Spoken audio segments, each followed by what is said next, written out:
মসজিদের উদ্যোগে আয়োজিত এবং যুব সমাজের উদ্যোগে আয়োজিত আজকের এই বিশাল তৃতীয় তাফসীরুল কোরআন মাহফিলের সম্মানিত সভাপতি, ৯ নং বাকুই উত্তর ইউনিয়ন পরিষদের সম্মানিত সুযোগ্য চেয়ারম্যান জনাব মিজানুর রহমান সাহেব।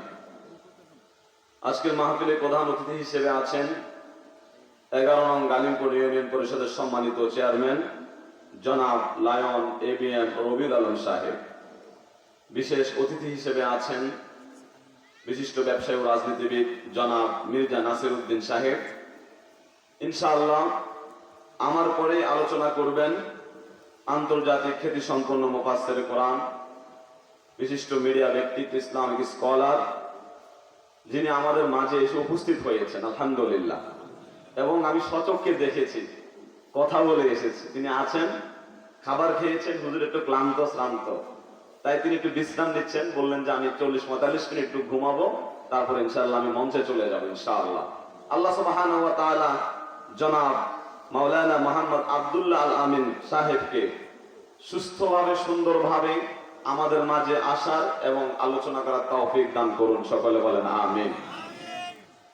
মাহফিলে কথা বলেছেন আমার পূর্বে কদমতলী বাইতুন নূর জামে মসজিদের সম্মানিত খতিব, চমৎকার আলোচনা করেছেন। তিনি কিছু হাদিস কোট করে নিয়ে এসেছেন, আমার কাছে ভালো লেগেছে। জনাব হযরত মাওলানা রিদওয়ান হোসেন সাহেব সহ মাহফিলের মঞ্চে এ পর্যায়ে আমার সামনে বসে আছেন, আমার পাশে বসে আছেন ঐতিহ্যবাহী বিজরা নাজেরিয়া ফাজিল মাদ্রাসার সম্মানিত শিক্ষক আমার উস্তাদ জনাব মাওলানা আবুল খায়ের হুজুর, এবং আরেকজন অতিথি আলেম আমাদের সামনে বসে আছেন ঘোষপা মধ্যপাড়া জামে মসজিদের সম্মানিত খতিব জনাব মাওলানা আমানুল্লাহ আমান সাহেব সহ এই মুহূর্তে আমার মাহফিলের প্যান্ডেল উপবিষ্ট আছেন নাম জানা এবং জানা পরিচিত অপরিচিত অনেক ওলামায়ে কেরাম, জাতির শ্রেষ্ঠ সন্তান, বিভিন্ন মসজিদের ইমাম, মাদ্রাসার শিক্ষক, কলেজের শিক্ষক, স্কুলের শিক্ষক, বিভিন্ন সরকারি বেসরকারি দায়িত্বশীল, এবং বিশেষ করে আমার তরুণ ভাইয়েরা, আমার মুরব্বী বাবারা, আমার অত্যন্ত আদরের স্নেহের আমার ছোট্ট ছোট্ট আমার শিশুরা, আপনারা যে যেখান থেকে আমাকে শুনছেন, আমি আপনাদের সবাইকে দোয়া করার উদ্দেশ্যে এবং দোয়া পাওয়ার উদ্দেশ্যে পুনরায় সালাম নিবেদন করছি। আসসালামু আলাইকুম ওয়া রাহমাতুল্লাহ। শুকরিয়া আদায় করছি মহান আল্লাহ রাব্বুল আলামিনের, যে মহান মুনিব আমাদেরকে পবিত্র শাবান মাসে লাইলাতুন নিসফি মিন শাবানকে সামনে রেখে আমাদেরকে এই কর্মব্যস্ত একটি সময়ে কোরআন এবং সুন্নাহর ডাকে সাড়া দিয়ে আমাদেরকে আজকের এই বাগানে আমাদেরকে আসার বসার তৌফিক দান করেছেন। আমরা সকলে একবার শুকরিয়া আদায় করে সজোরে পড়ছি আলহামদুলিল্লাহ। রব্বানা লাকাল হামদ হামদান কাসীরা তাইয়িবান মুবারাকান ফীহি। আমার দিকে তাকিয়ে একটু উচ্চ আওয়াজ দিয়ে গলা ছেড়ে বলেন তো ইয়া রব্বি। আবার ডাকবেন ইয়া রব্বি। হয়নি এখনো দুই একজন জবান খুলে একটু আবেগ নিয়ে ডাকুন ইয়া রব্বি লাকাল হামদু কামা ইয়ানবাগি লিজালালি ওয়াজহিকা ওয়া আযীমি সুলতানি। বুঝে থাকলে বলুন প্রশংসা করলাম কার? যারা বলেন নাই প্রশংসা করলাম কার? আল্লাহ সুবহানাহু ওয়া তাআলার হামদ এবং সানার পরে দরুদ ও সালাম কারণ করছে বিশ্ব মানবতার মুক্তির দিশারি সাইয়্যিদুল কাউনাইন ইমামুল মুরসালিন রাহমাতুল লিল আলামিন জনাবে মুহাম্মদুর রাসূলুল্লাহ সাল্লাল্লাহু আলাইহি ওয়াসাল্লামের প্রতি, যার শ্রেষ্ঠত্বের কারণে আমরা শ্রেষ্ঠ উম্মত, শ্রেষ্ঠ জাতি হতে পেরেছি। যে রসুলের কাছে আমরা আশাবাদী, আল্লাহর হুকুমে রাসূলুল্লাহ সাল্লাল্লাহু আলাইহি ওয়াসাল্লাম আমাদের সবার জন্য সুপারিশ করবেন, ঠিক কি না? আচ্ছা বলেন, এমন রসুলের উম্মত হতে পেরে আমরা কি খুশি না বেজার? পেছনের ভাইরা যারা আছেন, কিছু ভাইরা আছেন মন কিছু বসছে কিছু বসে নাই, সিদ্ধান্ত নিতে পারতেছেন নাকি থাকবেন নাকি যাবেন। একটু ধীরতার সহিত বসেন, যে কিছু কথা শুনি, যেহেতু চলে এসেছে আর উঠবো না, সামান্য সময় আমরা কিছু কথা শুনি। এরকম একটু মনোযোগ যদি আপনারা আমার দিকে দেন, রাস্তার দিকে কম তাকান, তাহলে ইনশাআল্লাহ আমারও মনোযোগটা বসবে, কথা বলে আমারও ভালো লাগবে, আপনারাও কিছু শিখতে পারবেন ইনশাআল্লাহ। সবাই একসাথে সমস্বরে রাসূলুল্লাহর প্রতি পড়ছি সাল্লাল্লাহু আলাইহি ওয়াসাল্লাম। আবার বলি সাল্লাল্লাহু আলাইহি ওয়াসাল্লাম। সম্মানিত দিনী ভাইয়েরা, আমি আপনাদের সামনে পবিত্র কোরআনুল কারীমের দ্বিতীয় সূরা, প্রথম সূরার নাম সূরাতুল ফাতিহা, দ্বিতীয় সূরার নাম হচ্ছে সূরাতুল, বলেন সূরাতুল বাকারা। এই সূরা বাকারার প্রথম দুটো আয়াত আমি আপনাদের সামনে তেলাওয়াত করেছি। আল্লাহ যদি আমাকে তৌফিক দান করেন, স্বল্প সময়ের ভিতর আমি ইনশাআল্লাহ এই দুটি আয়াত সংশ্লিষ্ট এবং রাসূলুল্লাহর যে হাদিসটা উল্লেখ করেছি, এই হাদিস সংশ্লিষ্ট কিছু আলোচনা আপনাদের সামনে তুলে ধরার প্রয়াস চালাবো ইনশাআল্লাহ বিইজনিহি তাআলা। সকলে বলুন আমিন। আমার বন্ধুরা, এই যে কোরআনে হাকিম, কোরআনে হাকিমের দ্বিতীয় সূরা, সূরা আল বাকারা।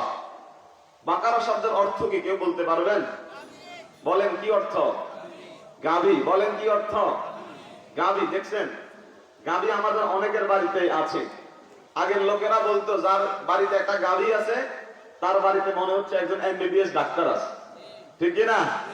কিন্তু লোকেরা সেই গাভীওয়ালা ছেড়ে দিয়েছে, যার কারণে দুধের দাম বেড়ে গেছে। দুধ একমাত্র খাবার, পিওর অথেন্টিক, যেটা খেলে পরে আপনার শরীরে শুধু উপকার, কোনো ক্ষতি নাই। সুবহানাল্লাহ বলেন। আমার বন্ধুরা, কিন্তু দুঃখের বিষয় হলো সত্য, আজকে লোকেরা মাদক দ্রব্য সেবন করার জন্য মুসিবাড়িতে যায়, চিপায় চাপায় যায় ইয়াবা খাওয়ার জন্য। আর দুধওয়ালা বাজারে দুধ নিয়ে বসে থাকে, সবাই কিনে খায় না। দুধের কেজি যদি 70 টাকা 80 টাকা হয়, নাক তুলো, আরে বাবারে এত দাম, 1 কেজির দাম 80 টাকা। অথচ এটার যে উপকারিতা কত সেটা বলে বুঝাতে পারবো না আমি। আর টাইগার স্পিড, মুসি সুসি আরো কত কিছু আছে, যদি সেটা 200 টাকা 250 টাকা হয়, রেড ব্লু কি রেড ব্লক রেড বল একটা আছে না, হ্যাঁ, ওইটা যদি 200-250 টাকা হয়, ওইটা খেয়ে ফেলে কোনো সমস্যা না। আপনি 1000 রেড বল একসাথে রাখেন আর 1 কেজি দুধ একদিকে রাখেন, 1000 রেড বল খাইলে আপনার যে উপকার হবে, 1 কেজি দুধ খাইলে তার চেয়ে উপকার কম না বেশি হবে? বলেন কম না বেশি? বাজারের মধ্যে ডাব পাওয়া যায়, বিজরা বাজার যাত্রী ছাউনিতে ডাব নিয়ে বসে থাকে। ডাব কত? 100 টাকা। আমাদের নাক উপরে উঠে যায়, আরে সাংঘাতিক, 100 টাকার ডাব খাবো। অথচ একটা ডাবের যে উপকার, 1000 প্যাকেট সিগারেট খাইলে কি সেই উপকার আছে? সিগারেটের দাম কি কমতেছে না বাড়তেছে? পানের দাম কি কমতেছে না বাড়তেছে? পান সুপারি সিগারেট হাবি জাবি আমরা খাচ্ছি, টাকার কোনো হিসাব নাই। যেটা খাইলে শুধু আমাদের শরীরের জন্য ক্ষতি আর ক্ষতি, ওটার সাথে কোনো হিসাব নাই। কিন্তু একটা ডাব খেলে যে পরিমাণ পটাশিয়াম, যে পরিমাণ শক্তি, যে পরিমাণ ভিটামিন আছে, উপকারিতা আছে, সেটা আমরা টাকা হিসেব করে আমরা খাই না। এর চেয়ে বোকামি আর কি হতে পারে? আমার বন্ধুরা, সূরা বাকারার আয়াত হচ্ছে 286টি। বলেন কত আয়াত? আয়াত কত? 286। এই সূরাটি মদিনায় অবতীর্ণ হয়েছে। সূরা বাকারার 40টি রুকু আছে। আল্লাহ সুবহানাহু ওয়া তাআলা এই সূরা বাকারার নাম কেন বাকারা রেখেছেন, এটা নিয়ে আমরা একটু পরে আলোচনা করব। তার আগে সূরা বাকারার ফজিলত নিয়ে আমরা সামান্য একটু আলোচনা করি ইনশাআল্লাহ। এই 5টা ফজিলত বলবো সূরা বাকারা সম্পর্কে, আপনি আমল করবেন, মনোযোগ দিয়ে শুনবেন। মা বোন যারা যেখানে আছেন কান খাড়া করে শুনবেন, ইনশাআল্লাহ আপনাদের জন্য এটা উপকার হবে ইনশাআল্লাহ। হযরত আব্দুল্লাহ ইবনে আব্বাস রাদিয়াল্লাহু তাআলা আনহু বলেন, একদিন হযরত জিবরাইল আলাইহিস সালাম রাসূলুল্লাহর সামনে বসে আছেন। আল্লাহর রাসূল বসা, জিবরাইল রাসূলের সামনে বসা।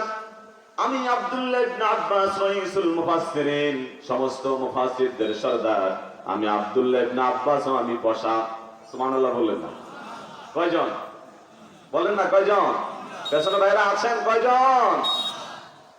আমার বন্ধুরা, জিবরাইল আলাইহিস সালাম বসে আছেন, রাসূলুল্লাহ বসে আছেন। এমন সময় আকাশে বিকট একটি শব্দ হলো। জিবরাইল আলাইহিস সালাম এবং রাসূলুল্লাহ আকাশের দিকে তাকালেন। কিসের শব্দ হলো? হযরত জিবরাইল বললেন, ইয়া রাসূলুল্লাহ, এটা অন্য কোন শব্দ নয়, এটা হচ্ছে আজকের এই মুহূর্তে আকাশে এমন একটি দরজা খোলা হয়েছে যা ইতিপূর্বে কখনো খোলা হয় না। আল্লাহু আকবার! আকাশের এমন একটি দরজা এখন খোলা হয়েছে যা ইতিপূর্বে কখনো খোলা এটা গল্প নয়, সহিহ মুসলিমের হাদিস, কিতাবু ফাজাইলুল কোরআন খুলে দেখবেন, সহিহ মুসলিম আছে। হযরত জিবরাইল দেখলেন সেই আকাশের দরজা খুলে একজন ফেরেশতা সরাসরি রাসূলুল্লাহর সামনে এসে হাজির, এসে বলল, আসসালাতু আসসালামু আলাইকা ইয়া রাসূলুল্লাহ। ফেরেশতা এসে রাসূলুল্লাহকে সালাম দিলেন। সালাম দিয়ে ওই ফেরেশতা বললেন, আবশির বিন নূরাইনি, ও রাসূল আপনি দুটি নূরের সুসংবাদ গ্রহণ করুন, যা একমাত্র আপনাকে দেওয়া হচ্ছে, ইতিপূর্বে কোন নবীকে দেওয়া হয় নাই। এই নূরগুলো হচ্ছে, একটা নূর হচ্ছে সূরাতুল ফাতিহা, আর দ্বিতীয় নূর হচ্ছে সূরাতুল বাকারা। আল্লাহু আকবার। তাহলে সূরা বাকারা হচ্ছে একটা নূর। সূরা বাকারা কি? একটা। আল্লাহর রাসূল আরো বলেন, তোমরা বেশি বেশি করে সূরা বাকারা এবং সূরা আলে ইমরান পাঠ করো, কেননা কিয়ামতের দিন সূরা বাকারা আর সূরা আলে ইমরান গামামাতানে আও গায়াতানে। আল্লাহর রাসূল বলেন, সূরা বাকারা আর সূরা আলে ইমরান কিয়ামতের দিন যারা এই সূরা বাকারা আর আলে ইমরান যারা তেলাওয়াত করবে, এই সূরা বাকারা আর আলে ইমরানের সাথে যারা সম্পর্ক রাখবে, কিয়ামতের দিন এই দুটি সূরা তাদের জন্য কিয়ামতের দিন তাদের মাথার উপরে আকাশে দুটি খণ্ড মেঘমালা হয়ে যাবে। সুবহানাল্লাহ। সূরা বাকারা এক খণ্ড, সূরা আলে ইমরান এক খণ্ড, একবারে আপনার মাথার উপরে কিয়ামতের দিন চলে আসবে। রাসূলুল্লাহ বলেন, অথবা দুটো পাখা বিশিষ্ট পাখির দুটি জাত চলে আসবে, এক জাত সূরা বাকারা, আরেক জাত সূরা আলে ইমরান। আল্লাহর রাসূল বলেন, কিয়ামতের দিন আল্লাহর সাথে সূরা বাকারা আর সূরা আলে ইমরান, যে এই সূরা বাকারা আলে ইমরান তেলাওয়াত করেছে, তার মুক্তির ব্যাপারে আল্লাহর কাছে তারা সুপারিশ করবে। সুবহানাল্লাহ। আমরা আজকে সুপারিশ পাওয়ার জন্য কত জায়গায় দৌড়াই, ঠিক কি না? কোথায় 8 রশি, কোথায় 14 রশি, কোথায় কোন বাবার মাজার, কোন পীরের মাজার, ছাগল নিয়া, গরু নিয়া, উট নিয়া, ঢোল তবলা নিয়ে আমরা চলে যাই। নামাজ নাই ঠিক মতো, রোজা নাই, কিছু নাই, বিভিন্ন পীর ফকিরের মাজারে দৌড়া একটু সুপারিশ পাওয়ার জন্য। ওই পীর যদি হক্কানি পীর হয়, সত্যিকার অর্থে আল্লাহওয়ালা পীর হয়, আল্লাহ যদি অথরিটি দেন, হয়তো করতেও পারে সুপারিশ, নাও করতে পারে, ঠিক কিনা? কিন্তু সূরা বাকারা, সূরা আলে ইমরান যে আপনার জন্য সুপারিশ করবে, এটা সহিহ হাদিস দ্বারা সহিহ মুসলিমে প্রমাণিত। আওয়াজ দিয়ে বলেন সুবহানাল্লাহ। ঘরের কাছে কোরআন রেখে সূরা মুলুক আপনার জন্য সুপারিশ করবে, সূরা ফাতিহা সুপারিশ করবে, গোটা কোরআন আপনার জন্য সুপারিশ করবে। ঘরের কাছে কোরআন রেখে যেটা নিশ্চিত সুপারিশ করবে, ওইটা বাদ দিয়া বিভিন্ন জায়গায় লোকেরা দৌড়ায়, ঠিক কিনা? ওই লোকের মতো কোন লোক নাকি খেতে বসছিল, তো খেতে বসার পরে বাড়িওয়ালি কই মাছ দিয়েছে, কই মাছ দিয়ে তার উপরে ভাত দিয়েছে, দিয়ে মাছটাকে ঢেকে রেখেছে, মাছটা নিচে পড়ে গেছে, ভাতগুলো উপরে। তো পাগলা পীর খেতে বসছে, খেতে বসে সব দৌড়ায়। মহিলা জিজ্ঞেস করতেছে, কি ব্যাপার, আপনি কি দাঁড়াইতেছেন? আমি এখানে বসে দেখতেছি একটা মসজিদের মধ্যে একটা কুত্তা ঢুকতেছে, আমি এখান থেকে রুহানি ভাবে কুত্তাটাকে দৌড়াইতেছি। তো বসে আছে, কিছুক্ষণ পরে বলতেছে, কি ব্যাপার, আপনি কি তরু তরকারি কোনো কিছু দিবেন না? আমি কি খালি ভাত খাবো? বলছে, কি বলেন, আপনি এখানে বসে কোথায় কোন মসজিদের আপনি কুত্তা দৌড়াইতে পারেন, ওইটা চোখে দেখেন, আর আপনার গরম ভাতের নিচে যে কই মাছ আছে ওইটা বুঝে আপনি দেখেন না, ঠিক কিনা? আছে না নাই? ঘরের কাছে কোরআন পড়ে আছে সুপারিশ করার জন্য। রমাদান আসতেছে, আসিয়াম ওয়াল কোরআন ইয়াশফাআন লিল আবদি ইয়াওমাল কিয়ামা, সেটা বাদ দিয়ে আজাগা কুজাগায় দৌড়ে। আল্লাহ হেফাজত করুন, সকলে বলেন আমিন। আমার বন্ধুরা, আল্লাহ রাসূল সাল্লাল্লাহু আলাইহি ওয়াসাল্লাম আরো বলেন, মান ক্বারা বিআয়াতাইনি মিন আখির সূরাতিল বাকারা কাফাতাহু, যে ব্যক্তি প্রতি রাতে সূরা বাকারার শেষ দুটো আয়াত তেলাওয়াত করবে, গোটা রাতের হেফাজতের দায়িত্ব আল্লাহ রাব্বুল আলামিন হাতে নিয়ে নেবেন। সূরা বাকারার শেষ দুটো আয়াত, আমানার রাসূলু বিমা উনজিলা ইলাইহি মির রাব্বিহি ওয়াল মুমিনুন কুল্লুন আমানা বিল্লাহি ওয়া মালাইকাতিহি ওয়া কুতুবিহি ওয়া রুসুলিহি লা নুফাররিকু বাইনা আহাদিন মির রুসুলি। এগুলো আপনি পড়ে আপনি শুইবেন, আল্লাহর রাসূল বলেছে আপনার নিরাপত্তার জন্য এই আয়াতগুলি যথেষ্ট। সুবহানাল্লাহ। রাইসুল মুহাদ্দিসিন হযরত আবু হুরায়রা রাদিয়াল্লাহু তাআলা আনহু বলেন, এক রমাদানে রাসূলুল্লাহ সাল্লাল্লাহু আলাইহি সাল্লাম যাকাতের কিছু মাল সামান আমার কাছে দিয়েছেন। ও আবু হুরায়রা, যাকাতের এই মালগুলো, আসবাবগুলো, সম্পদগুলো তুমি রক্ষণাবেক্ষণ করবে।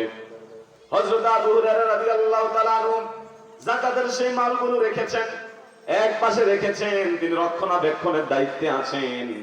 আবু হুরায়রা বলেন, হঠাৎ আমি একদিন দেখি একজন ব্যক্তি এসে যাকাতের সেই মালগুলো চুরি করে নিয়ে যাচ্ছে। যাকাতের সম্পদগুলো কি করতেছে? একজন লোক এসে নিয়ে যাচ্ছে যাকাতের মাল। হযরত আবু হুরায়রা রাদিয়াল্লাহু তাআলা আনহু তাকে ধরলেন, এত বড় সাহস তোমার, তুমি যাকাতের মাল চুরি করে নিয়ে যাচ্ছ, তোমার শক্ত বিচার হবে। আবু হুরায়রা রাদিয়াল্লাহু তাআলা তার হাতে ধরলেন আর বললেন, আমি তোমাকে অবশ্যই এখনই আল্লাহর রাসূল রাসূলুল্লাহর কাছে আমি নিয়ে যাব, তোমার বিচারটা স্বয়ং রাসূলুল্লাহ করবেন। এখন যখন হাত ধরছে যে চলো রাসূলের কাছে বিচার হবে, তুমি যাকাতের সম্পদ চুরি করতেছো, তোমার শক্ত বিচার হবে, এই কথা যখন বললেন, বেটা বড্ড ভয় পেয়ে গেছে। এবার বলতেছে, আপনি রাসূলুল্লাহর কাছে আমাকে নিয়ে যাবেন না, আমি আজকে আপনাকে একটা সবক দিয়ে যাই, যেটা যদি আপনি আমল করেন আপনার কাজ হবে, মালামাল আপনার সেফ থাকবে। তখন ওই ব্যক্তি বললেন, আবু হুরায়রা, যখন আপনি প্রতিদিন ঘুমোতে যাবেন, আপনার বিছানায় আপনি সূরা বাকারা 255 নম্বর আয়াত, আয়াতুল কুরসি, আল্লাহু লা ইলাহা ইল্লা হুয়াল হাইয়ুল কাইয়ুম, এই আয়াতটা আপনি পড়ে শুবেন। আপনার মাল সাবানা হেফাজত করার জন্য আল্লাহ রাব্বুল আলামিন স্বয়ং একজন পাহারাদার নিযুক্ত করবেন। সুবহানাল্লাহ। এই আমলটা করা যাবে। আপনি যখন রাতে শুতে যাবেন, আয়াতুল কুরসি পড়ে আপনি শুইবেন, আল্লাহর উপর ভরসা করে আপনার মাল সাবানা হেফাজতের দায়িত্ব স্বয়ং আল্লাহ তাআলা নেবেন। এবং ওই হাদিসের শেষাংশে আছে, শয়তান সারা রাত আপনার আশেপাশেও আসতে পারবে না। আমার বন্ধুরা, এভাবে সূরা বাকারার অনেক অনেক ফজিলত আছে। তো আমরা বলেছিলাম বাকারা শব্দের অর্থ কি বলেছিলাম? পেছনে ভাইরা বলে না, কি বলেছিলাম? গাভী। কোরআন এক চমৎকার কিতাব। মাথার যে উকুন আছে, ক্ষুদ্র প্রাণী উকুন, উকুনের কথাও কোরআনে বাদ পড়ে নাই। বৃহৎ প্রাণী হাতি, ফিল, সূরাতুল ফিল, হাতির নামে আল্লাহ সূরা নাজিল করেছেন, হাতির নামও কোরআনে বাদ পড়ে নাই। ছোট্ট প্রাণী পিপীলিকা, যারা ঘুমায় না, যার জীবনে কোনো ঘুম নাই, জন্ম থেকে মৃত্যু পর্যন্ত কোনো ঘুম নাই, যারা 6 মাস পরিশ্রম করে আর 6 মাস খায়, ছোট্ট পিপীলিকা, তাদেরকে আরবিতে বলা হয় নামল। আল্লাহর কোরআনে আল্লাহ পিপীলিকাদের নামেও সূরা নাজিল করেছেন। সুবহানাল্লাহ। আমার বন্ধুরা, আমাদের ঘরের চারপাশে, ঘরের চালে বিভিন্ন বেড়ার পাশে ফাঁকে ফাঁকে আমরা দেখি মাকড়সার জাল। মাকড়সাকে আরবিতে বলা হয় আনকাবুত। কি বলে? আনকাবুত। কি বলে? আপনি জানেন এই মাকড়সার নামে পর্যন্ত আল্লাহ কোরআনে সূরা নাজিল করে দিয়েছেন, সূরাতুল আনকাবুত। সুবহানাল্লাহ। আল্লাহ রাব্বুল আলামিন বলেন, মা ফাররাতনা ফিল কিতাবি মিন শাই, এমন একটা বিষয়ও নাই, বস্তুও নাই যা এই কোরআনে আমি উল্লেখ করি নাই। সুবহানাল্লাহ। আপনাদের বিশ্বাস হয় এই কোরআনে যে সব আছে? বিশ্বাস হয়? আওয়াজ দিয়ে বলেন, বিশ্বাস হয়?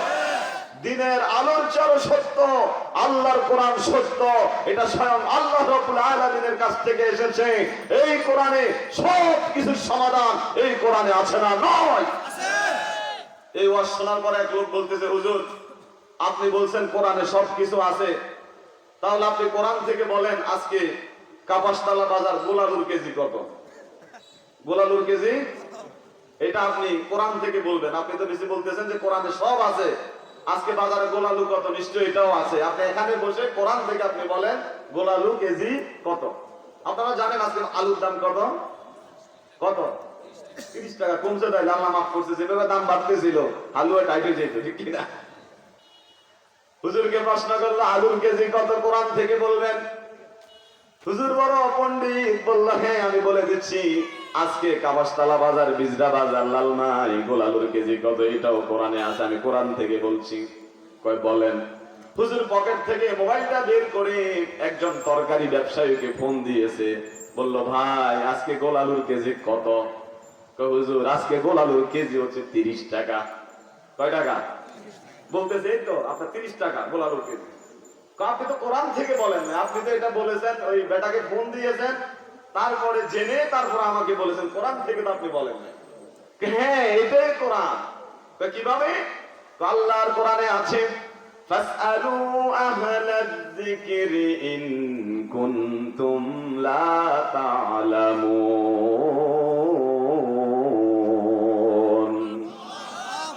আল্লাহর কোরআনে আছে তোমরা যে জিনিস জানো না, যারা জানে তাদের কাছ থেকে জেনে তারপরে জেনে নাও। বলেন সুবহানাল্লাহ।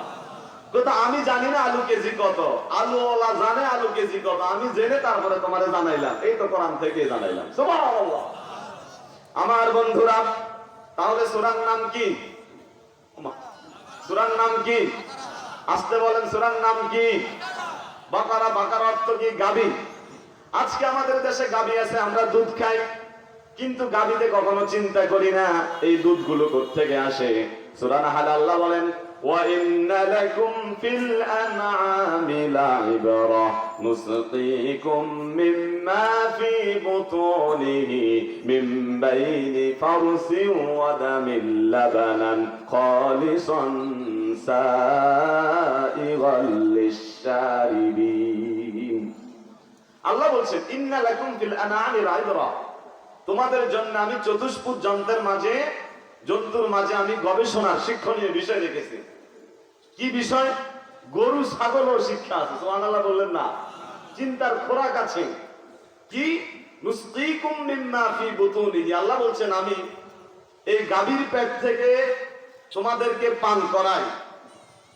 মিন বাইনি ফারসিন ওয়া দামিন লাবানান, গোবর, খড়কুটো এবং রক্ত থেকে নিঃসরিত দুধ, লাবান, খালিসান, যেটা পিওর, অথেন্টিক, নির্ভেজাল, সাইগাল লিশ-শারিবিন, যেটা পান করলে পানকারীদের শরীরের জন্য উপকার হয়, এরকম দুধ আমি গাভীর পেট থেকে বের করে আমি তোমাদেরকে খাওয়াই। সুবহানাল্লাহ। তো আসতে বললেন।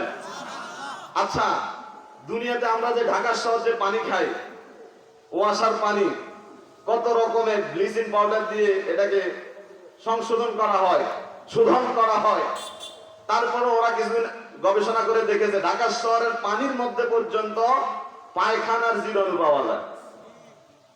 এত কিছু করার পরও ময়লা জীবাণু থেকে যায়। আমরা যে কোনো কিছু এত পরিষ্কার করে মিষ্টি বানাই, তারপরে মিষ্টিতে ময়লা থেকে যায়। যেটাই বানাই, শরবত বানান, যেটাই বানান, মাঝে মাঝে কিছু না কিছু পিঁপড়া বা ময়লা আবর্জনা থেকেই যায়। কিন্তু আল্লাহর কোরআন বলছে গাভীর দুধটা বের করা হয় রক্ত এবং খড়কুটো, গোবর, এগুলো থেকে বের করা হয়। Filtering system. আজ পর্যন্ত কি দেখেছেন এই দুধের সাথে রক্ত বের হয়েছে কিংবা একটা লবডুবা পাওয়া গেছে বা একটা খেরের টুকরা পাওয়া গেছে? দেখছেন নাকি কেউ? বলতে পারেন যে হুজুর এখানে কিভাবে খড় আসছে?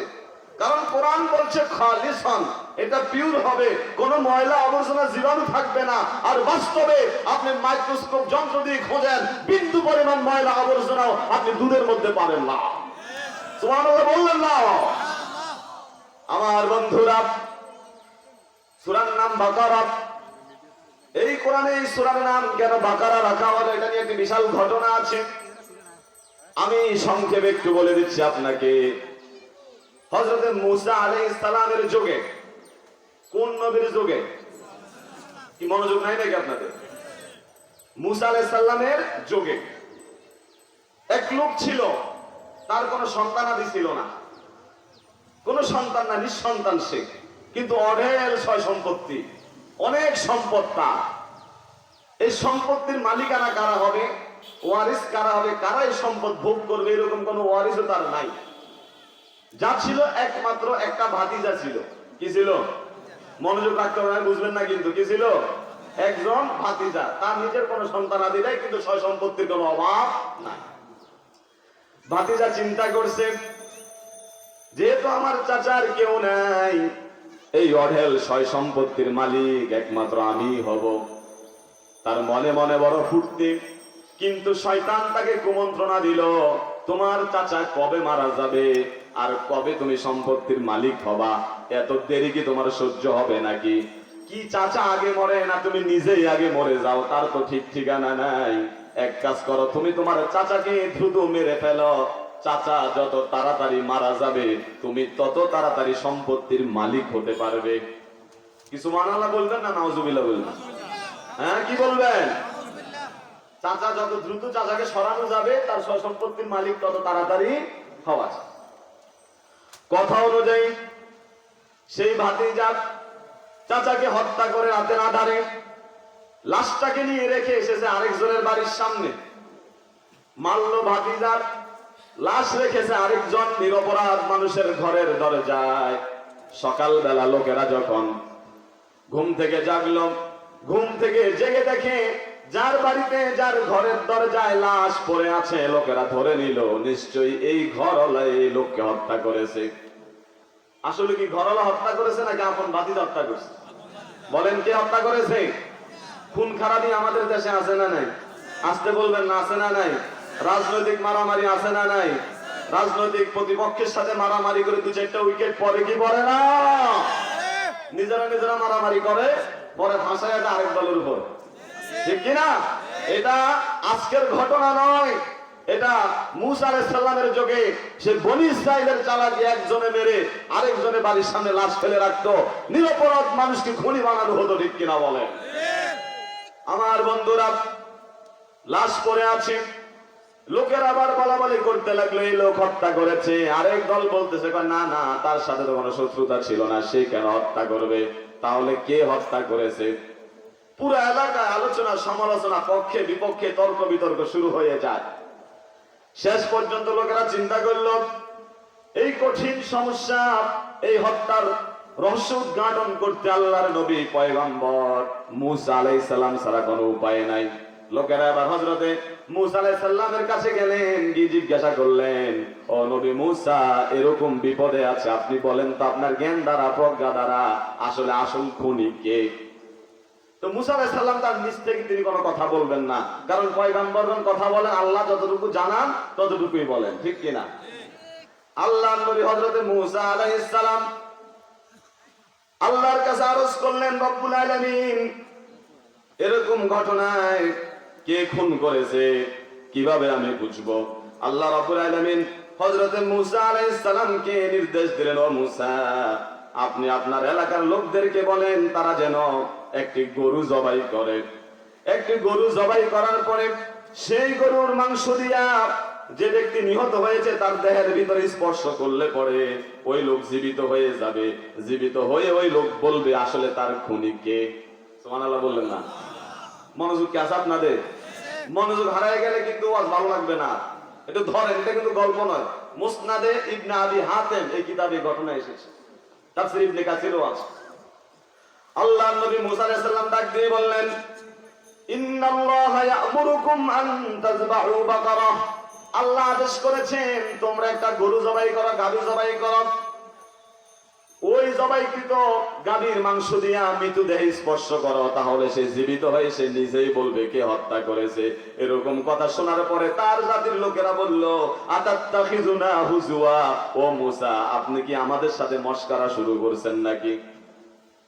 গরুর গোশত দিয়া বুঝি বাড়ি মারলে বুঝি মৃত মানুষ জীবিত হয়ে যাবে, এটা তো মশকরা ছাড়া আর কিচ্ছু না, আপনি মজা করেন? আল্লাহ নবী মূসা বললেন, না না, আমি মজা করি না। আউযু বিল্লাহি আন আকুনা মিনাল জাহিলিন, তোমরা তো এমন জাতি, আল্লাহর কথা উল্লেখ করেছি, আল্লাহ নির্দেশ দিয়েছেন, এই কথা শোনার পরও তোমরা মজা করতেছো। আসলে তোমরা জাহেল, মূর্খ ছাড়া আর কিচ্ছু নয়। তোমাদের মূর্খতা থেকে আমি আল্লাহর কাছে আশ্রয় প্রার্থনা করি। এখন এরা চিন্তা করলো, রে নবী মূসা এই কথা বলছে, নিশ্চয় এটা সত্য হইতে পারে। আচ্ছা, পেঁচাপেচি করিস না, আমরা একটু যাই জিজ্ঞাসা করি কিরকম গরু, বা এটা একটু আশ্বস্ত করি। লোকেরা এসে বললো, নবী মূসা, গরু জবাই করব, তাতে কোনো সমস্যা নেই, আপনি একটু আল্লাহকে জিজ্ঞাসা করেন গরুটা কেমন হবে, সাইজ কেমন হবে, গরুটা কি বয়স্ক হবে নাকি বাছুর হবে নাকি কোন সাইজের হবে? আল্লাহকে একটু জিজ্ঞাসা করেন। আল্লাহ রাব্বুল আলামিন জবাব দিলেন, ইন্নাহা বাকারাতুল লা ফারিদু ওয়ালা বিকরুন আওয়ানুম বাইনা যালিক।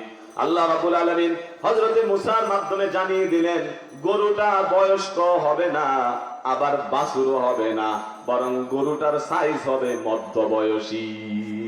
সুবহানাল্লাহ। বনি ইসরাইল পেছানো শুরু করছে। প্রথমে যদি বলেছে গরু জবাই করো, পেছাপেছি না করে গরু একটা জবাই করে দিলে হয়ে যেত।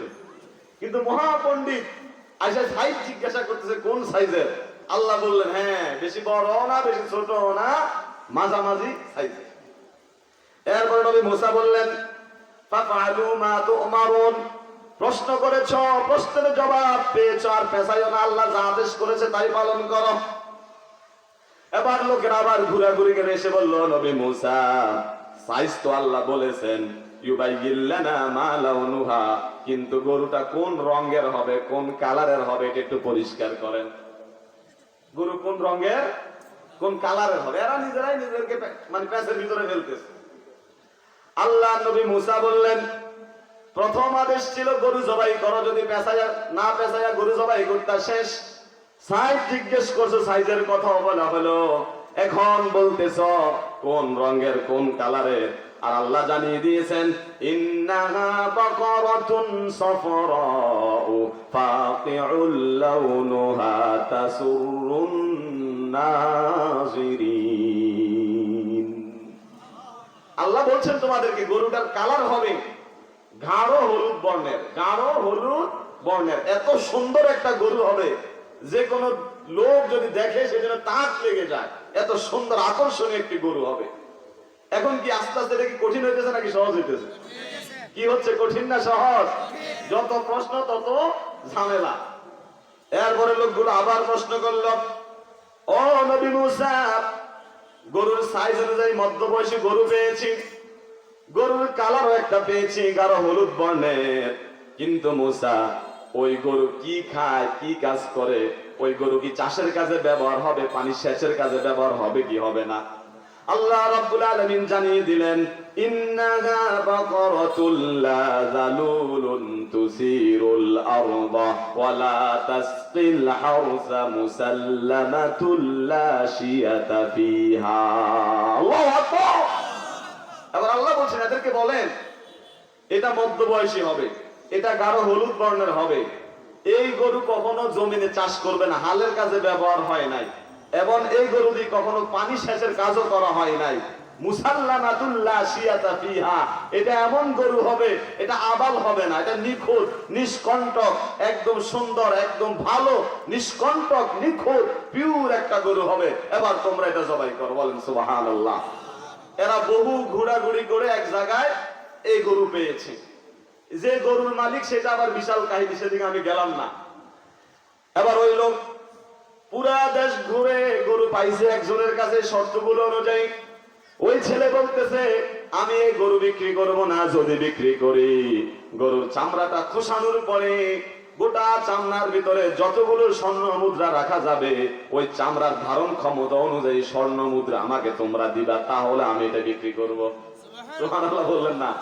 এরা সবাই মিলে কালেকশন করে এত পরিমাণ স্বর্ণ মুদ্রা দিয়ে তারপরে এই গরু নিয়ে আসছে, তারপর জবাই করেছে বিসমিল্লাহ বলে। জবাই করার পরে এই গরুর মাংস দিয়ে যখন ওই মৃত ব্যক্তিকে, যে চাচা হত্যা হয়েছিল, তাকে যখন আঘাত করা হয়, স্পর্শ করা হয়, আল্লাহর কুদরতে ওই ব্যক্তি জীবিত হয়ে যায়। তিনি জীবিত হয়ে তিনি বলেন, কাযালিকা ইউহিল্লাহুল মাউতা, তিনি জীবিত হয়ে বলেন যে যার ঘরের সামনে আমার লাশটা পাওয়া গেছে সে আমাকে হত্যা করে নাই, বরং আমাকে হত্যা করেছে আমার আপন ভাতিজা। ঠিক কি না? আল্লাহ চাইলে মৃতকেও জীবিত করতে পারেন। কাযালিকা ইউহিল্লাহুল মাউতা ওয়া ইউরিকুম আয়াতিহি লাআল্লাকুম তাআকিলুন। আল্লাহ বলছেন, এইভাবে আমি চাইলে মৃতকে জীবিত করতে পারি, তোমাদেরকে আমার নিদর্শনাবলী দেখাতে পারি, লাআল্লাকুম তাআকিলুন, যাতে তোমরা বুঝতে পারো। আওয়াজ দিয়ে বলেন সুবহানাল্লাহ। এই যে গরুর ঘটনা এসেছে, এই বাকারা শব্দ উল্লেখ করার কারণে, গরুর ঘটনা থাকার কারণে আল্লাহ রাব্বুল আলামিন এই সূরার নাম রেখে দিয়েছেন সূরাতুল বাকারা। সুবহানাল্লাহ। এবার একসাথে সবাই পড়েন, আউযু বিল্লাহি মিনাশ শাইতানির রাজীম, বিসমিল্লাহির রহমানির রহিম, আলিফ লাম মিম, যালিকাল কিতাব লা রাইবা ফীহি হুদাল লিল মুত্তাকিন। সুবহানাল্লাহ। আল্লাহ রাব্বুল আলামিন বলছেন আলিফ লাম মিম। এগুলোর অর্থ কি? এগুলোর সবচেয়ে বড় ব্যাখ্যা হচ্ছে রাইসুল মুফাসসিরিন হযরত আব্দুল্লাহ ইবনে আব্বাস রাদিয়াল্লাহু তাআলা আনহু বলেন, এগুলো দ্বারা কি উদ্দেশ্য এই ব্যাপারে আল্লাহই ভালো জানেন। বলেন সুবহানাল্লাহ। তাফসীরের ভাষায় এগুলোকে হুরুফুল মুকাত্তাআত বলা হয়। আমার বন্ধুরা, এগুলো আল্লাহ তাআলা চ্যালেঞ্জিং হিসেবে আরবের সেই যারা পণ্ডিত ছিল আরবি ভাষার উপরে, যারা সব কিছু বুঝতো, দখলদারিত্ব যাদের ছিল, তাদেরকে এই সমস্ত হরফুল মুকাত্তাআত দিয়ে আল্লাহ রাব্বুল আলামিন তাদেরকে ব্যর্থ করেছেন। তারা এগুলোর মিনিং, উদ্দেশ্য তারা কোনোদিন খুঁজে পায় নাই, কিয়ামত পর্যন্ত তারা সেগুলো খুঁজেও পাবে না। আমার বন্ধুরা, আল্লাহ রাব্বুল আলামিন এই কথা বলে এবার তিনি ঘোষণা করেন, যালিকাল কিতাবু লা রাইবা ফীহি হুদাল লিল মুত্তাকিন। এটা এমন কিতাব যাতে কি নাই কোনো সন্দেহ নাই। বলেন তো এই কোরআনটা কার কাছ থেকে এসেছে? বলেন কার কাছ থেকে এসেছে? এত আস্তে বললেন, কার কাছ থেকে এসেছে?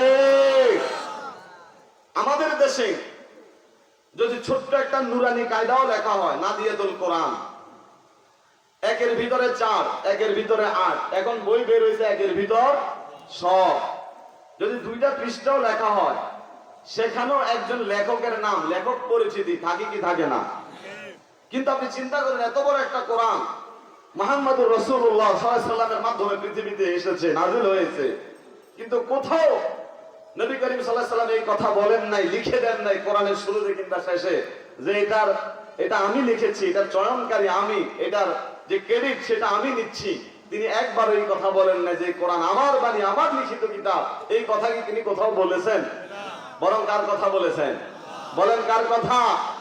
আজকে আমরা 2 পৃষ্ঠার ছোট্ট একটা বই লিখে নিজেদের নাম লিখি, অথচ মহাগ্রন্থ আল কোরআনে কোন নাম লেখা হয় নাই। এর দ্বারা বোঝা যায় এটা মুহাম্মদুর রাসূলুল্লাহ সাল্লাল্লাহু আলাইহি ওয়াসাল্লামের মন করা কিতাব নয়, বরং তার মাধ্যমে স্বয়ং আল্লাহ তাআলা নাযিল করেছেন। ঠিক কি না?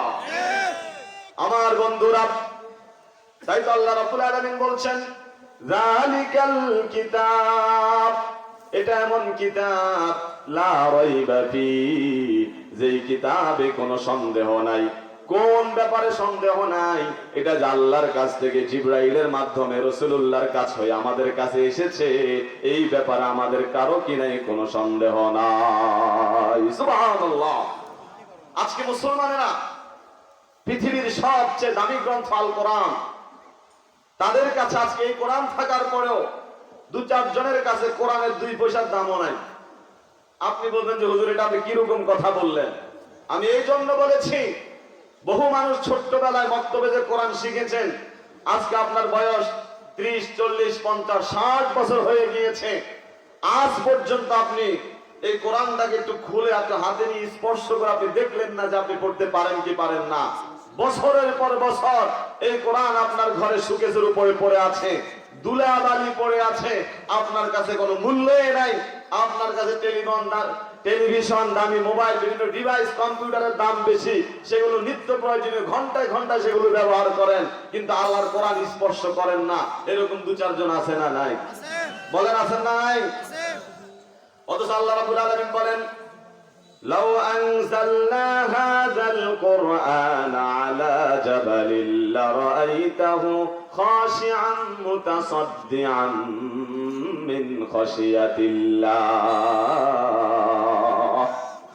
আল্লাহ বলেন এই কোরআন যদি আমি পাহাড়ের উপরে নাযিল করতাম, পাহাড়ের উপরে, লারাআইতাহু খাশিআন মুতাসাদ্দিআন মিন খাশিয়াতিল্লাহ, পাহাড় ভয়ে ভীত সন্ত্রস্ত হয়ে পাহাড় পর্যন্ত ধসে পড়ে যেত, তারপরে এই কোরআন বহন করত না। ওয়াহামালাহাল ইনসান, কিন্তু এই কোরআন বহন করেছে মানুষ। আওয়াজ দিয়ে বলেন আল্লাহু আকবার। কিন্তু এত দামি কোরআন আমরা নিয়েছি যেটা আকাশ বহন করে নাই, জমিন বহন করে নাই, পাহাড় বহন করে নাই, আমরা নিয়েছি। কিন্তু আজকে আমরা এই কোরআন আমাদের ঘাড়ে নেওয়ার পরেও বহু লোক আছে কোরআনের তেলাওয়াতটুকু পর্যন্ত করি না। আছে না নাই? কোরআনের মজলিস, কোরআন যেখানে তেলাওয়াত করা হয় সেখানে আমরা ডাক দিলে আসে না। বহু লোক আছে, বরং যেখানে তাফসীরুল কোরআন মাহফিলের কথা বলা হয়, ওয়াজ মাহফিলের কথা বলা হয়, কিছু মুসলমান নামদারি কিছু মুনাফিক বিভিন্ন এলাকাতে কোরআনের মজলিসে প্রতিবন্ধকতা সৃষ্টি করে, ঠিক কিনা বলেন? আমার বন্ধুরা, আল্লাহর রাসূল বলেন, আল মাহিরু বিল কোরআনি মা'আস সাফারাতিল কিরামিল বারারা, যারা কোরআনের ব্যাপারে দক্ষ অভিজ্ঞ, যাদের সম্পর্ক কোরআনের সাথে আছে, যারা কোরআনের সাথে যারা মহাব্বত রাখে, তারা কিয়ামতের দিন সম্মানিত ফেরেশতাদের সাথে তাদের কাতারে দাঁড়াবে। সুবহানাল্লাহ বলুন না। আল মাহিরু বিল কোরআনি মা'আস সাফারাতিল কিরামিল বারারা, যারা কোরআন প্রেমিক তারা দাঁড়াবে কাদের সাথে? বলে না কাদের সাথে? আর আপনি বোঝেন যারা কোরআন প্রেমিক নয়, যারা কোরআনকে মহাব্বত করে না, কোরআন নিজে তেলাওয়াত করে না, কোরআন বোঝে না, কোরআন দিয়ে নিজের জীবন সাজাতে চায় না, বরং কোরআনের বিরোধিতা করে, কোরআনের মজলিসের বিরোধিতা করে, তাদের জায়গাটা কোন জায়গায় হবে এটা আপনারা চিন্তা করলে আপনারা পেয়ে যাবেন, ঠিক কিনা? আমার বন্ধুরা, আল্লাহর রাসূল আরো বলেন, আল মুমিন আল্লাযী ইয়াকরাউল কোরআন, যে ইমানদার কোরআন তেলাওয়াত করে তার উদাহরণ হচ্ছে, সে হচ্ছে কমলা লেবুর মতো। কাল উতরুজ্জা, সে কিসের মতো? কমলা লেবুর মতো। রিহুহা তাইয়িবুন ওয়া তা'মুহা তাইয়িবুন, যে কমলার ঘ্রাণও সুন্দর, স্বাদও মিষ্টি। সুবহানাল্লাহ বললেন না? ইমানদার যে কোরআন তেলাওয়াত করে তার ঘ্রাণও ভালো, তার স্বাদও মিষ্টি।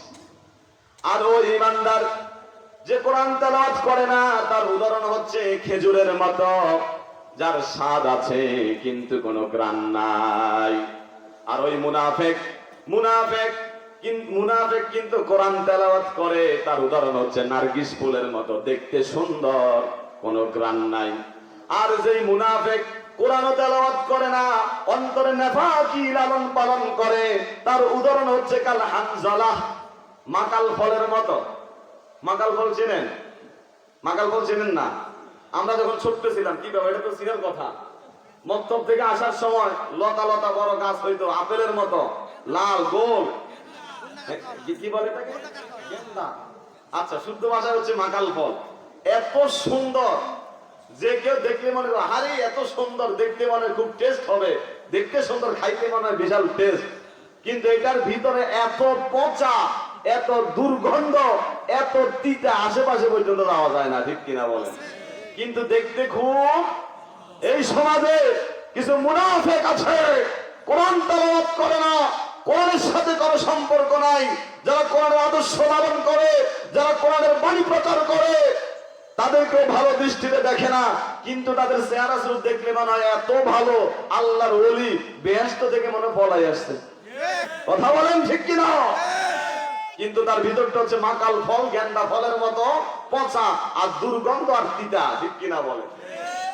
আমার বন্ধুরা, আল্লাহ রাব্বুল আলামিন বলছেন, যালিকাল কিতাব লা রাইবা ফি, এটা এমন কিতাব যাতে কোনো সন্দেহের সুযোগ পর্যন্ত নাই। সুবহানাল্লাহ। এই কিতাবের কাজ কি? হুদাল লিল মুত্তাকিন, এটা মুত্তাকিদের জন্য হেদায়েত, মুত্তাকিদের জন্য হেদায়েত। আপনি বলবেন হুজুর মুত্তাকিরা তো আগে হেদায়েত হয়ে আছে, হেদায়েত না হলে কিভাবে মুত্তাকি হয়?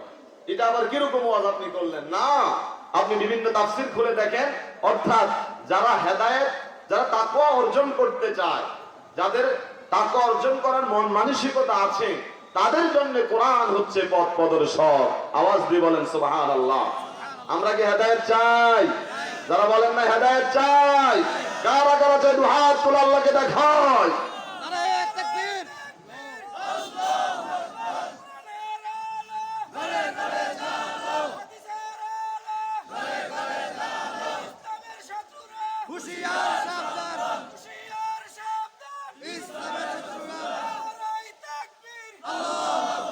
আল্লাহ কবুল করুক, সকলে বলেন আমিন।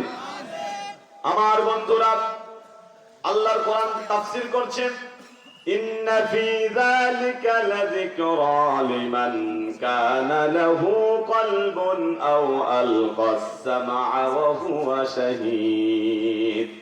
যাদের কলব আছে কোরআন নেওয়ার মতো, কোরআন শ্রবণ করার মতো, যাদের শ্রবণ শক্তি আছে, মন মানসিকতা আছে, তাদের জন্যই হচ্ছে কোরআন উপকার, কোরআন জিকির, তাদের জন্য কোরআন হচ্ছে উপদেশ। বলেন সুবহানাল্লাহ। মুত্তাকি কারা? যারা মুত্তাকি তারাই সফল। সুবহানাল্লাহ বললেন না? বলেন, যারা মুত্তাকি তারাই সফল। যাদের অন্তরে তাকওয়া আছে মূলত তারাই সফল।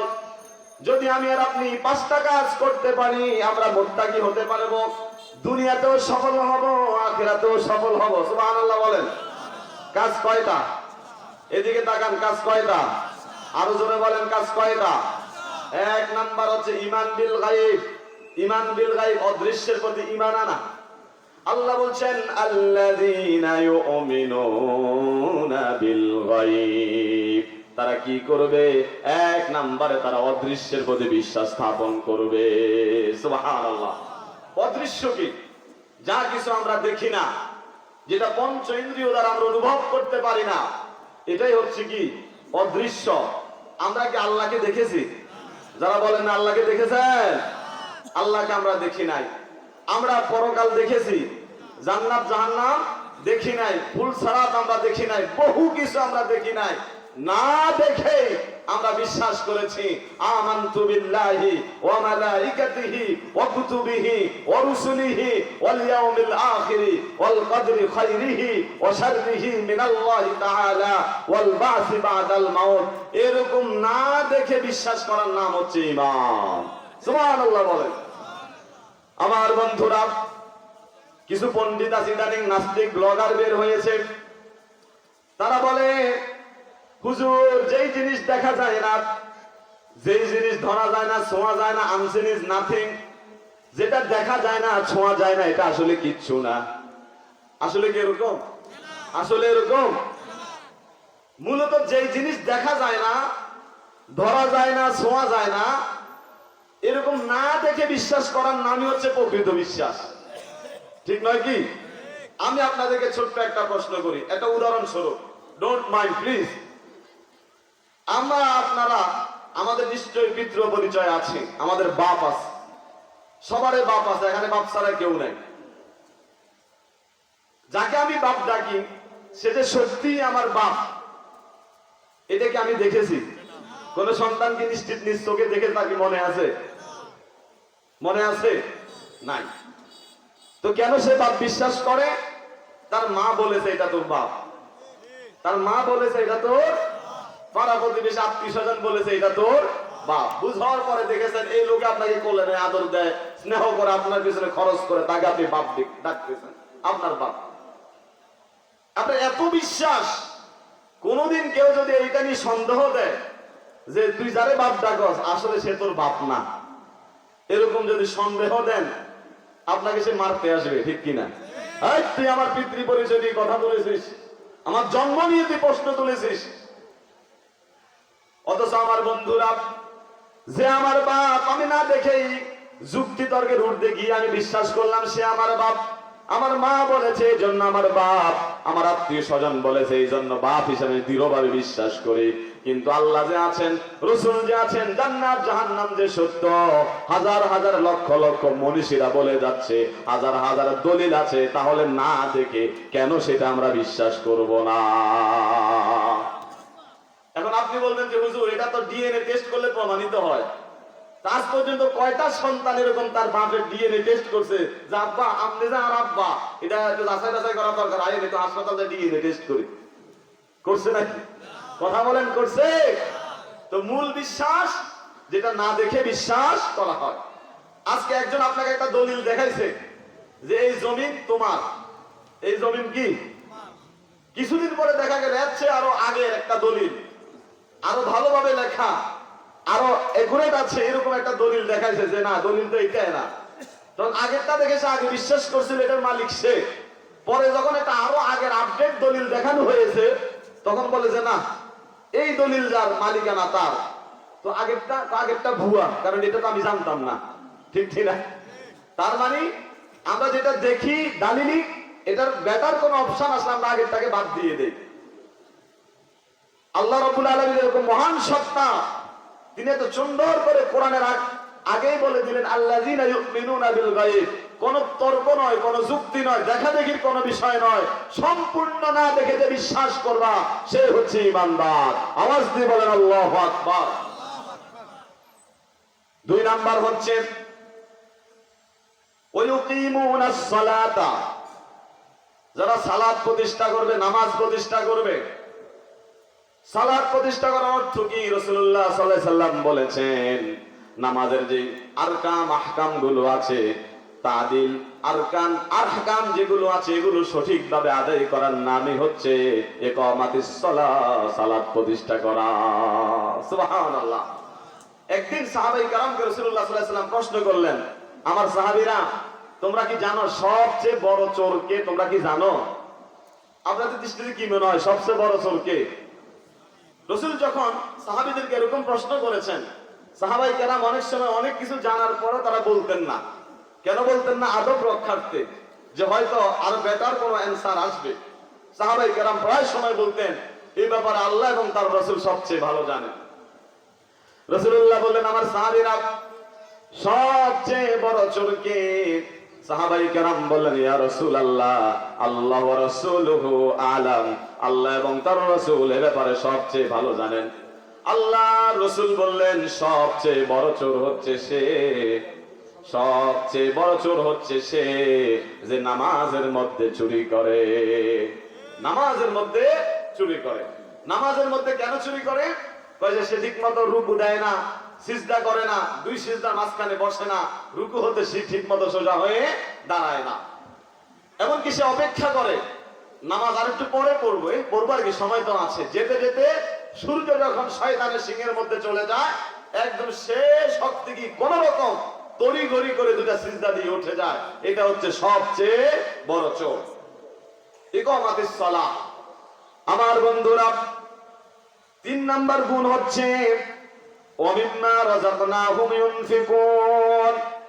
আল্লাহ যে রিজিক আমাদেরকে দিয়েছেন, ওই রিজিক থেকে খরচ করা। আমাদের রিজিক দাতা কে? আল্লাহ। বলেন, রিজিক দাতা কে? আল্লাহ। যিনি রিজিক দেন তিনি আবার বলছেন, ও ইবনে আদম, ও বনি আদম, তোমরা খরচ করো। তোমরা যদি হাত খুলে খরচ করো, আল্লাহ তোমাদেরকে হাত খুলে বিগাইরে হিসাব দান করবেন। সুবহানাল্লাহ। কিছু কিছু লোক আছে শুধু অর্থ সম্পদ জমায়, আল্লাযী জামা মালাউ ওয়া আদ্দাদা, মাল জমা করে আর গনে কিন্তু খরচ করে না। আছে না? নাই?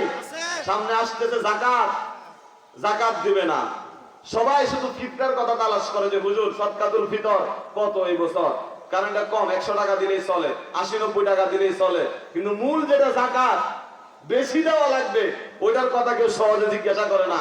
হুজুরে যদি ডাক দেয় যে আসেন, আপনার তো অর্ডার সহ সম্পত্তি জাকাত তো আছে, 5 কাইতে আসতে চলে যায়। আসেন না? নাই?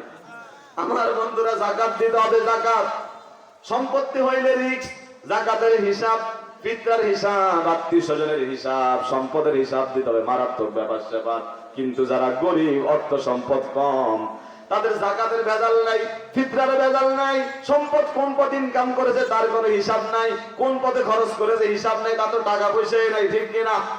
তাই তো আল্লাহর রাসূল বলেন, যারা সম্পদ যাদের কম, তারা কমপক্ষে 500 বছর আগে আল্লাহর জান্নাতে প্রবেশ করবে। সুবহানাল্লাহ। আমার বন্ধুরা, 4 নাম্বার, ওয়াল্লাযীনা ইউমিনুনা বিমা উনজিলা ইলাইকা ওয়া মা উনজিলা মিন ক্বাবলিক। যারা কোরআনের প্রতি বিশ্বাস স্থাপন করবে, পূর্ববর্তী যত আসমানি কিতাব আছে, তাওরাত, জাবুর, ইনজিল, সব কটার উপরে যারা বিশ্বাস স্থাপন করবে, আর ওয়াবিল আখিরাতি হুম ইউকিনুন, তারা হবে আখিরাতের প্রতি দৃঢ় প্রত্যয়ী, মন থেকে বিশ্বাস করবে। তাদের বিশ্বাসটা হবে এত বেশি, সীসা ঢালা প্রাচীরের চেয়ে তারা শক্ত হবে। এই ঈমানদারগণ পরকালের প্রতি এত পরিমাণে বিশ্বাস করবে। বলেন সুবহানাল্লাহ। আপনারা বলেন, যদি কোনো লোক পরকালের প্রতি দৃঢ় বিশ্বাস করে যে সত্যি সত্যি আল্লাহর সামনে আমাকে দাঁড়াতে হবে, আমার ভালো মন্দের হিসাব হবে, পাই পাই করে আল্লাহর কাছে আমাকে হিসাব দিতে হবে, সে লোক কি কখনো জেনে শুনে ইচ্ছাকৃত ভাবে কোন অন্যায় অপরাধ করতে পারে? সে কি সুদী লেনদেন করতে পারে? ঘুষি লেনদেন করতে পারে? কোন জুলুম, নির্যাতন, অবৈধ উপার্জন সে করতে পারে না। কারণ সে দৃঢ়ভাবে দিনের আলোর চেয়ে, সূর্যের আলোর চেয়ে আরো বেশি বিশ্বাস করে পরকাল আছে, আমাকে তার কাছে জবাব দিতে হবে। আজকে আমরা বহু লোক আছে পরকাল শুধু মুখে মুখে বিশ্বাস করে, কিন্তু তার কাজে প্রমাণ করে যে আসলে সে পুরোপুরি বিশ্বাসী না। মুখের সাথে, ভাষার সাথে, বক্তব্যের সাথে কাজেরও একটা মিল থাকতে হবে। এই পাঁচটা কাজ যারা করবে, সর্বশেষ আল্লাহ সুবহানাহু ওয়া তাআলা বলছেন উলাইকা আলা হুদাম মির রাব্বিহিম, এরাই প্রকৃত অর্থে আল্লাহর পক্ষ থেকে হেদায়েত প্রাপ্ত, ওয়া উলাইকা হুমুল মুফলিহুন, আর এরাই হচ্ছে চূড়ান্ত সফল। বলেন সুবহানাল্লাহ। সফল কাকে বলে? যে যা চাইবে সবকিছু পাবে। সফল সে যে জান্নাতে প্রবেশ করবে।